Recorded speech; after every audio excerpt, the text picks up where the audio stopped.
What's going on, everybody? RJ Ochoa here from SB Nation's bloggingtheboys.com. Hope all is well wherever you are. We hope you're happy, safe, healthy, and that you are enjoying the first full week of the offseason. Obviously, the Super Bowl is in the books, and every single team is now working and figuring out how to get better in 2023. All of the non-Kansas City Chiefs teams trying to figure out how to catch Patrick Mahomes, Andy Reid, et cetera, et cetera, et cetera. I know it's a bummer the Cowboys did not win the Super Bowl. Hopefully, a year from now, we are talking about the parade and everything involved with winning a world championship. But the Cowboys, like every single team in the NFL, are going to have a number of important decisions to make this offseason. Obviously, one of the things we want to see from the Cowboys over the coming months is a high level of aggression when it comes to building and working on their roster. We talked about that in our last video, but today we're going to be talking about the running back position specifically. The Cowboys have a number of important decisions to make, and they have two important decisions to make, really, is what it comes down to as far as running back is concerned. The Cowboys have to figure out what they want to do with both Ezekiel Elliott and Tony Pollard. Now, we're not here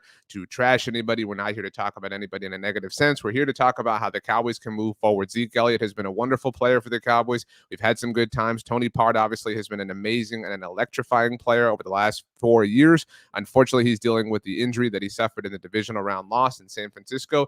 And the Cowboys have to figure out what they want to do, not just with Zeke, not just with Tony, but with both, because there are options with each player. Now, the options with Zeke, the Cowboys now are at a place in 2023 where Zeke does not have any guaranteed money left on his contract. They can move on from him if they like. Finally, this is the first out year that they have had since Zeke has joined the Dallas Cowboys. Obviously, they gave him the big time extension in 2019. So the Cowboys could decide to just release Zeke, move on from him, get him off the team, move on, say goodbye, et cetera, or they could decide to restructure Zeke's contract. They could obviously lower his cap hit, lower the amount of money he's making, et cetera, or the Cowboys, if they want, we're just talking about all of the actual options here, could do nothing. They could just leave Zeke's deal the way that it stands and do nothing with it and let him be on the team and move on, move into 2023 with him and whoever else decides, or they decide rather, should join him. The options with Pollard, all right, they could place the franchise tag on him. We know that is an option, about $10-11 million for a running back here in the 2023 offseason, or they could get a long-term deal done with him, right? They could place the franchise tag on him, but that's only a one-year proposition.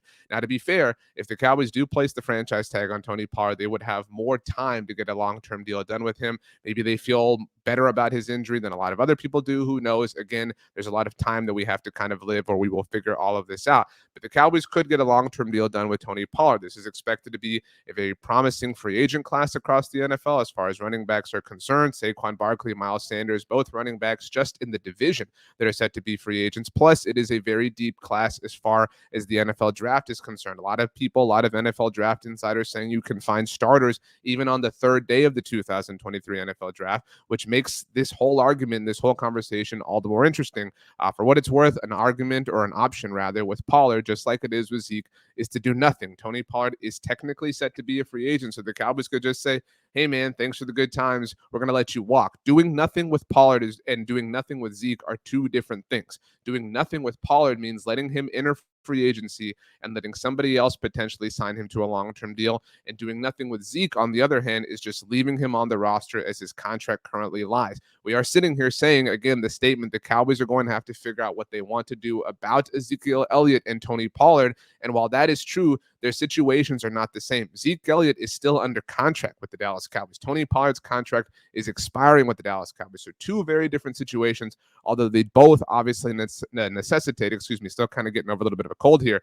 They both obviously necessitate some sort of action. Now, Wednesday was a little bit of an interesting day on ESPN's NFL Live. Adam Schefter came on and talked about Zeke, talked about the combine and how that's going to be an important part of this whole process. Here is what Adam Schefter had to say about Zeke Elliott and Tony Pollard on Wednesday's edition of NFL Live. Adam, what more can you tell us about the Cowboys running back situation? Well, listen to this. I think it's a situation where everybody saw that the offense seemed to be more explosive with Tony Pollard playing back there. But I don't know that Tony Pollard is the type of back to carry the football and touch it 22, 25 times a game. What's going to happen here is that at the combine, Zeke Elliott's agents have to figure out his value to other teams in what looks like a deep free agent running back class at a time where other teams are not really willing to pay top dollar for running backs. And if he determines that there's not some big money out there with another team, then the best and simplest thing would be to keep Zeke in Dallas on a restructured deal. It would be valuable to the Cowboys. it would be valuable to Zeke Elliott. I think there's incentive for both sides to figure it out. Now, there's a process that they have to go through before they can get there. It's not like Zeke is going to say automatically, I'm back in Dallas. If there's a team out there that's willing to pay him big money, then yeah, you'll go refuse to restructure your contract. You'll be released. You'll sign on somewhere else. But what are the chances that somebody's going to want to pay Zeke what he's been making recently? Probably not very high. And so that leads us back to a situation where I think he and the Cowboys might be most valuable for each other. Now, I know it's weird to think of the NFL Combine as an important part of free agency discussions, but the NFL Combine is important because every single person in the NFL, relative to all this kind of stuff, is there. It's when a lot of deals get made. It's when the beginning, the foundation for a lot of trades is first kind of put together. And so it is and is going to be an opportunity for Zeke Elliott's representation to kind of gauge his market with other would-be interested NFL teams. Zeke Elliott's representation totally has a right to say, hey, look, the Cowboys might move on from him if he's a free agent. What kind of money would you be willing to pay him? Those kinds of conversations. You get the overall idea here. And the same goes for Tony Pollard as well. And I think it's important. I think it's important always to remember and to consider that everything we hear this time of year is posturing. Every piece of information is coming from somewhere, right? So who is the party that has an interest in this information becoming public? The Cowboys, right? The Cowboys are the benefit here in the story getting out that, well, if Zeke Elliott doesn't restructure with the Cowboys, they're going to release him, right? That gives the Cowboys all of the leverage. And this is life. This is the business of the NFL, right? It's a back and forth sort of proposition all the time.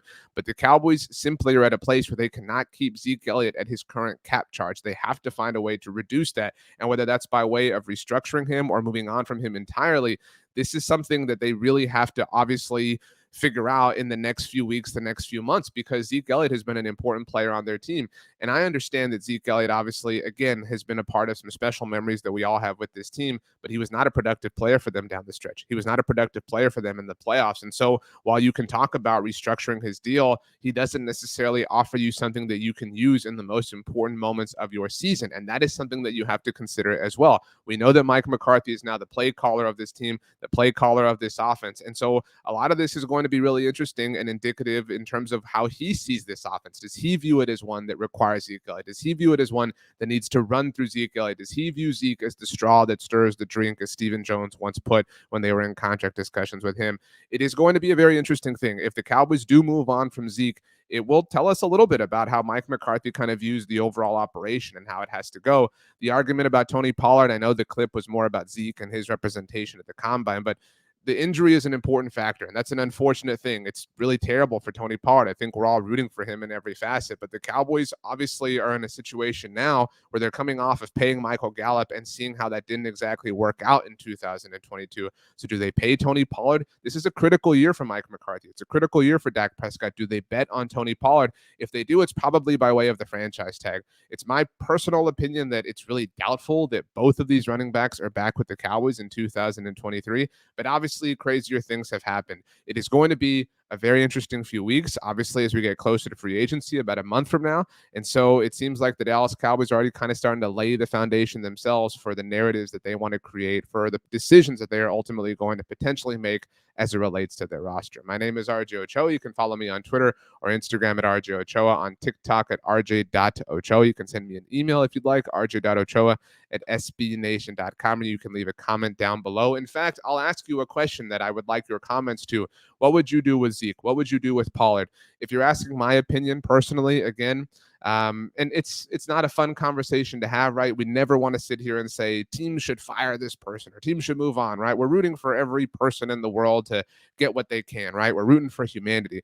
But if we're talking about the production of this team, I do think it's in their best interest to move on from Zeke Elliott. They can put him in the Ring of Honor if they want in the future, but they're not as productive of a team when they are handing him the ball off. They have to find a way to get more explosive on offense. That has to be the goal. That has to be the number one directive and objective and mission of this front office over the course of the next few months. You have to become more explosive. They're not an explosive team with Zeke Elliott anymore. And as far as Tony Pollard, if they place the franchise tag on him, I'm fine. If they let him test the open market and it doesn't work out and they get him signed to a long-term deal, we can figure that out, see what the money is. If they let him walk, I don't think it's the worst decision that they can make, but this running back group could look very different in 2023. Thanks for hanging out, everybody. See you next time.